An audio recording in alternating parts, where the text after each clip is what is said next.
Captain Midnight.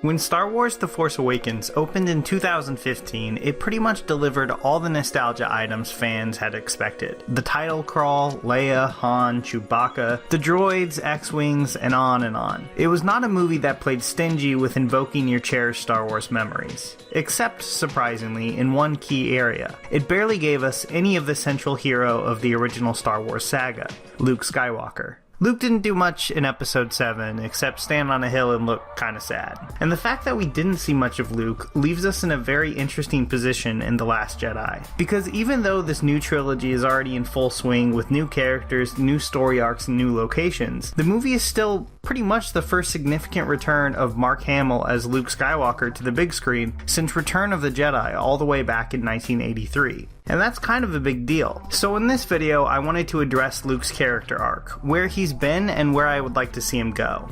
Because if one thing is clear from this most recent Last Jedi trailer, it's that the franchise is far from done with Luke Skywalker. And also, because I think if done right, episodes 8 and 9 have the potential to make him a deeper and more interesting character than he's ever gotten to be on screen before. And I'll try my best to explain why. Oh, don't be so ridiculous, R2. Under-rules are for Earthlings. When George Lucas wrote Star Wars, he had a broad, sweeping narrative in mind from the very beginning. Different creatures, different planets, and the sprawling mythology. And he, probably rightfully, figured that audiences, and especially kids, needed a character that would act as our surrogate. Kind of an entry point into this expansive universe. And so he created Luke Skywalker, a wide-eyed moisture farmer who is new to most of this stuff, just like us, and who asks other characters questions that the audience also needs explained to them. This sort of audience surrogate has always been a mainstay in sci-fi and fantasy storytelling. You can see examples of it everywhere, from Bilbo Baggins to Arthur Dent in Hitchhiker's Guide to the Galaxy, or even Ellen Page's character in Inception. And of course, Luke is also there for the audience to identify with. But by itself, that's not much of a character. So George Lucas, being a huge fan of both the pulp heroes of his childhood and Greek and Roman mythology, gave Luke a classic hero's journey, which was built on Joseph Campbell's hugely influential 1949 book, The Hero with a Thousand Faces, which attempted to boil down myths from different cultures throughout time to their most elementary ideas. Still pretty controversial, Campbell's book had a huge influence on Lucas, who applied it directly to Luke Skywalker's character arc, following Campbell's steps pretty much down to the letter. Now say what you want about Joseph Campbell, it's actually pretty fashionable to hate on the guy these days and say his ideas were too simplistic, but I think that George Lucas proved how effective and powerful they could be. Because Luke's arc, from the humble beginning and call to adventure, to the crossing of the first threshold and all the rest of it, I think are just as responsible for Star Wars' success as the then groundbreaking special effects were. Luke's story works no matter where or when you live. A kid watching Star Wars A New Hope in Japan in 2017 can relate to the character's story just as easily as an American kid sitting in a movie theater in 1977 could. The concept, a farm boy longing for adventure, is just about as universal as it gets, especially since Lucas was so great at communicating his ideas visually. Shots like this convey just as much, if not more, than exposition through dialogue could. Star Wars. It's great in the arcade.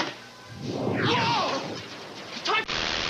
See, the thing about Star Wars is that its protagonist had a simple, straightforward story arc that almost everybody liked. And when everyone likes something, writers try to recreate it, again, and again, and again.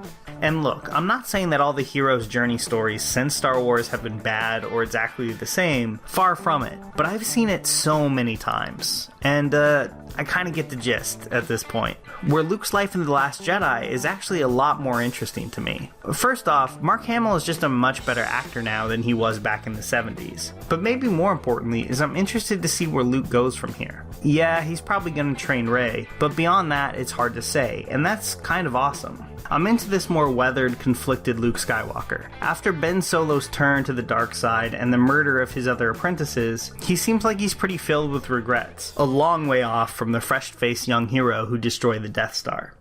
It actually kind of reminds me of my favorite Clint Eastwood western, Unforgiven, where Eastwood plays an old and out-of-practice gunslinger who decides to saddle up for one last adventure. But unlike something like Die Hard 5, where we all pretend McClane isn't that old and the effects of aging seem to not have caught up with him, Eastwood's character isn't what he used to be.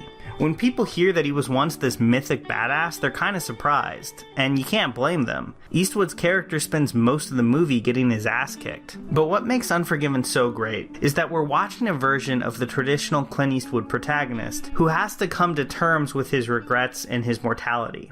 From the look of this new trailer, Luke Skywalker also doesn't seem to have it all together in his old age. From what we can tell, Luke isn't acting like some above-it-all Zen master. He says flatly that he's afraid, and I hope the movie leans into this. Luke left the Resistance after Ben Solo's fall from grace, and after failing so spectacularly with his apprentice, his own nephew. It makes sense that he would really doubt himself.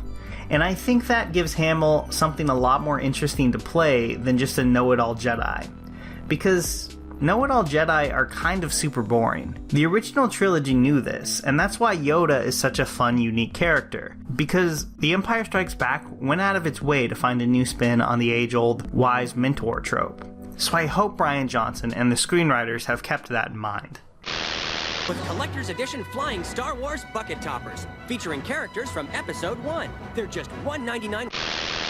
Luke Skywalker may have been created to be the audience surrogate into the Star Wars universe, but he can no longer serve that role. If anything, he's now the complete opposite, maybe the character most weighed down and weathered by the events of the past, which is a lot more complex than a moisture farmer with big dreams. But I don't think that's a problem. If anything, I think it's an opportunity. By underlining and expanding on Luke's uncertainty and age, the filmmakers have a chance to make him more compelling than ever. Well, either that or the fact that I desperately want a Star Wars movie about Luke Skywalker confronting his own mortality means that I've probably outgrown Star Wars. Nah, that can't be it. Here's a special tip for the fellas and girls who have not already joined Captain Midnight's new 1940 Flight Patrol.